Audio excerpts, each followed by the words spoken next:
Olá, sejam bem-vindos ao nosso canal do YouTube e às nossas plataformas de áudio. Ataques de fúria e violência por causa de fila ou um esbarrão na rua. O que está por trás dessas explosões de raiva e intolerância? Um homem de 26 anos é morto a facadas em fila de drive-thru. Um jovem é morto a tiros após briga de trânsito. Um desentendimento leva jovem a ser empurrado contra ônibus. O que esses casos têm em comum? Todos aconteceram em Cascavel, no Paraná, entre março e maio deste ano. Para tentar explicar por que agressões por motivos banais têm se tornado frequentes, eu converso com o psicólogo e analista comportamental Ricardo Siqueira Campos. Tudo bem, Ricardo? Seja bem-vindo. Tudo bem, muito obrigado pela oportunidade, um prazer estar aqui com você. Que bom. Ricardo, por que flagrantes de violência por motivos banais têm se tornado tão frequentes? As agressões estão aumentando ou sempre existiram e não eram gravadas? Então veja só, esse comportamento, a emoção raiva, ela faz parte do ser humano. Ela sempre existiu e sempre estará no meio de nós. O grande problema é como gerenciar essa raiva. O que nós temos visto, essa explosão de raiva nas pessoas, é porque falta esse gerenciamento. E infelizmente, isso é uma coisa que a gente não aprende na escola. Deveríamos aprender desde pequenininho como controlar as emoções. Nós crescemos, nos tornamos adultos e aí com toda a nossa força, com todo o nosso ego, nós achamos que podemos fazer qualquer coisa. Falta muito gerenciamento dessas emoções.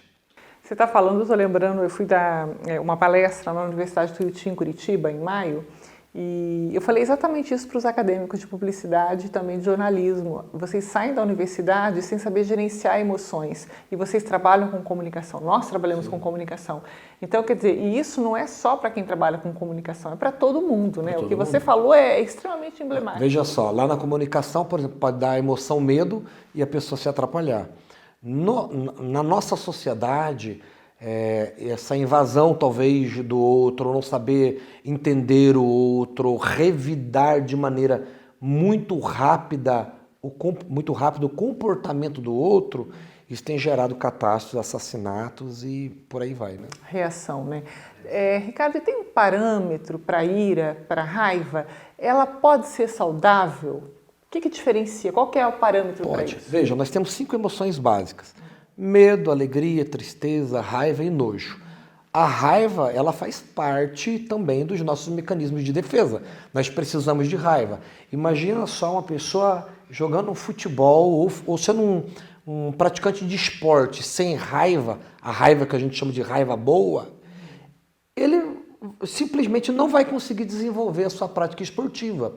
Ele precisa de gana, de raiva, vamos acontecer, vamos ganhar. Isso é raiva. Por exemplo, um vendedor, ele precisa da raiva? Ele precisa, eu tenho que bater minha meta. Isso é o que a gente chama de raiva boa, se a gente fosse colocar assim de uma forma bem popular. Isso impulsiona o ser humano para as conquistas também.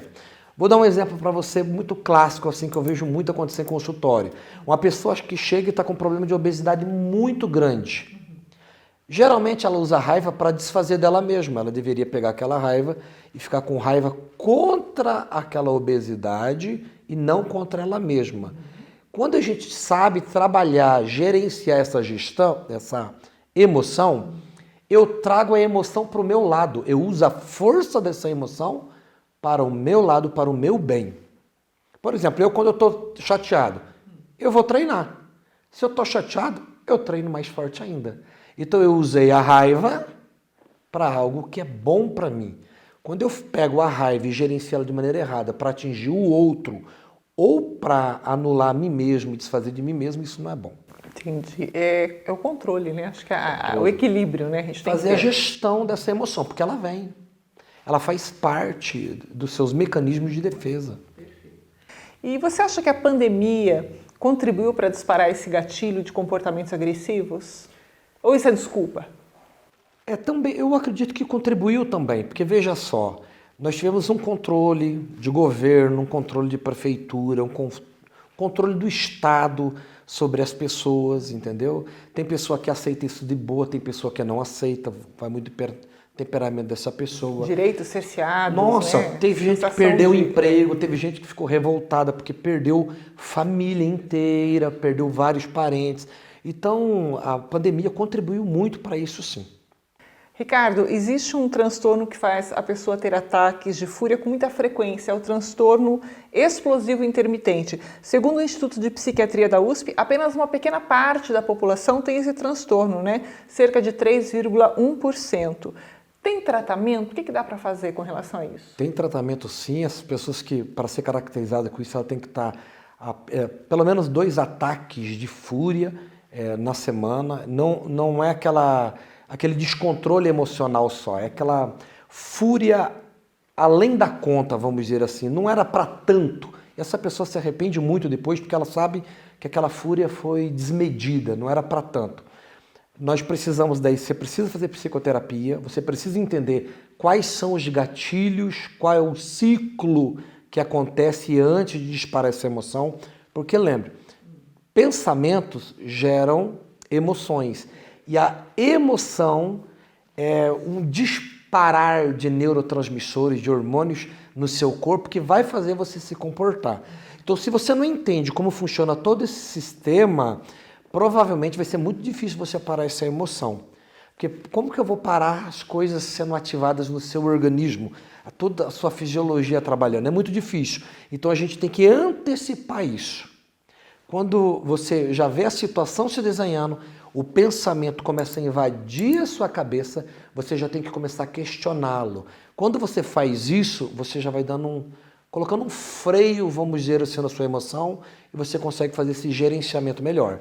Se não, imagine uma carreta descendo uma ribanceira em alta velocidade. Você vai tentar frear, ela vai tombar. Por isso a psicoterapia é muito importante, porque você tem que entender todos esses gatilhos e provavelmente isso tem muito a ver com a tua história de vida também. Ricardo, agora vamos complicar um pouquinho, tá? Quando a gente fala em emoção, em comportamento, em condutas agressivas, me vem à cabeça também a questão da educação. A questão de comportamentos aprendidos ao longo da vida, né? Aquelas pessoas que falam, viu, eu sou assim mesmo, não vou mudar. Até que ponto a gente pode pensar que essa pessoa ela está enquadrada nesse tipo de transtorno ou ela utiliza esse transtorno como justificativa para esse tipo de comportamento? Você como profissional, como é que a gente pode separar, como é que a gente pode identificar isso? Primeiro você vai ter que ter consciência, você nunca vai poder usar, por exemplo, às vezes a pessoa fala assim, eu nasci assim, eu tenho este tipo de temperamento para justificar as suas ações. Não, se isso prejudica você, traz um déficit para a tua vida ou para a vida de outra pessoa, você tem que ter consciência de que você precisa de mudança. É o que a gente chama, você tem que aceitar para tratar.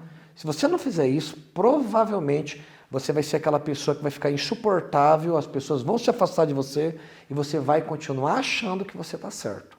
Então, isso não é desculpa. Todos nós precisamos aprender, ter essa inteligência emocional, saber gerenciar as emoções.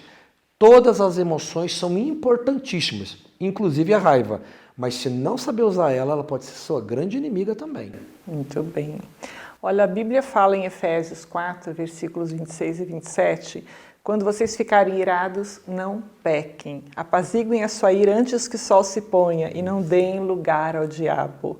Você também é líder religioso, né? O que a gente pode aprender com essa passagem, Ricardo? Você vê como é que a Bíblia é linda e como ela é para todos os tempos, né? Veja, não se deixe pôr o sol sobre a sua ira. Por quê?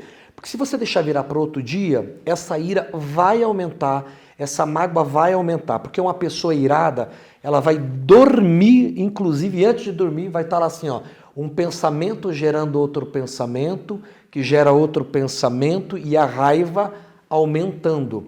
Até ela ter um ataque de fúria, até ela fazer algo que depois ela vai colocar a mão na consciência e vai dizer, poxa, eu não devia ter feito isso. Então, coisas que você precisa resolver, resolva de maneira bem assertiva, junto com aquela pessoa, não deixa para amanhã, porque senão isso vai dar problema. Veja só o texto dizendo, você vai se irar, mas não deve pecar. O pecar aí é lá na questão do comportamento. Então eu posso ficar indignado, mas eu tenho que saber o que eu vou fazer com essa ira. É uma ira justa? Por exemplo, Eu vi lá uma notícia de que uma criança foi violentada. Eu fico indignado. Isso me causa raiva. O que eu vou fazer com essa raiva? Isso que é importante. Por isso que você vai ver na Bíblia que Deus se ira, mas ele não peca. Por quê? Porque a ira dele é justa. O que você vai fazer com essa ira é o que é importante. Muito bem, Ricardo. Que manual incrível de vida a gente tem na Bíblia Sagrada. Sim. Não, deixa eu falar aqui, que é incrível mesmo. Ricardo, nosso papo está muito bom, mas chegou ao final aqui o nosso tempinho. Eu quero te agradecer muito por ter vindo. Eu acho que tem muita gente precisando, né? O mundo está precisando de mais tolerância, paz, né? de paz, de tolerância, de flexibilidade, né? A gente tem que baixar um pouquinho esse ritmo de vida também. Olha, se você gostou desse conteúdo e quiser tirar dúvidas, sabe, conhecer um pouco mais do trabalho do Ricardo, ele está no Instagram, muito fácil de encontrar, está aparecendo aí no seu vídeo, tá? Ricardo Siqueira Campos. Telefone para contato, Ricardo, vamos aproveitar e passar aqui. Ok, o DDD é o 45, o celular é o 99906-4343. Perfeito. Obrigada mais uma vez, tá? Eu que agradeço. Bom fim de semana para você. Para você também. Obrigadão. Muita paz para todo mundo. Amém. A gente vai ficando por aqui, mas você já sabe, mais conteúdo sobre saúde, qualidade de vida e bem-estar de uma forma completa, integral, você encontra aqui no nosso canal. Se inscreva. Até mais, gente. Tchau.